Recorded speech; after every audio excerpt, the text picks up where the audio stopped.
মাই লোক, শাহিদ কাপুরের দেবা ট্রেলারটা ফাইনালি রিলিজ হয়ে গেছে। এই যখন টিজারটা এসেছিল, সেই টিজারটা আমার বেশ ভালোই লেগেছিল, কারণ সেই টিজারের ভেতর শাহিদ কাপুরের ব্যাডনেস, ক্রেজিনেস ভরে ভরে ছিল।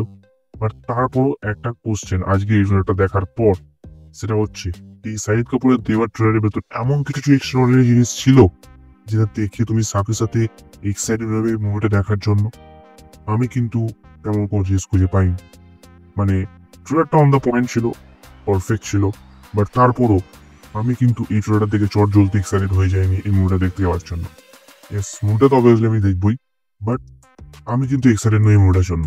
তার মানে এটা নয় যে আমি শাহিদ কাপুরকে হেট করি বা আমি শাহিদ কাপুরের কোনো বড় ফ্যান নই, সেই কারণে মুভিটা আমার ভালো লাগছে না।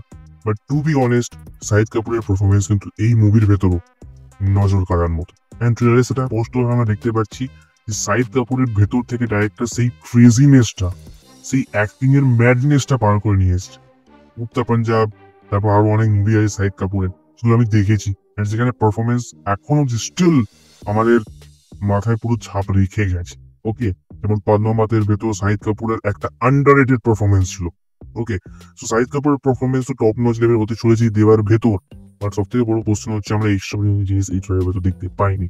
এই সেম জিনিসটা অক্ষয় কুমার স্কাই ফোর্স ট্রেলারের বেলাও আমি বলেছিলাম যে নতুন কোনো জিনিস নেই, ট্রেলারটা অন দ্য পারফেক্ট ছিল, বাট নতুন কোনো জিনিস আমরা লক্ষ্য করতে পারিনি।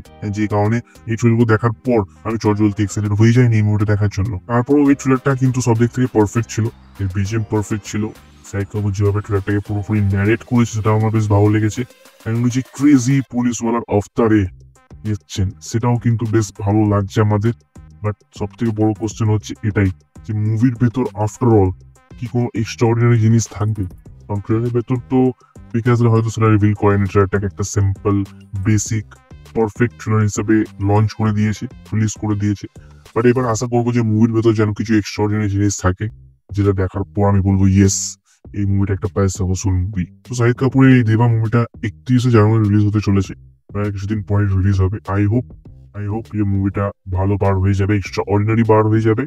বাকি আমি অনেক জায়গায় শুনতে পাচ্ছি যে দেওয়া মুভিটা নাকি একটা মুভির রিমেক, সাউথের মুভি।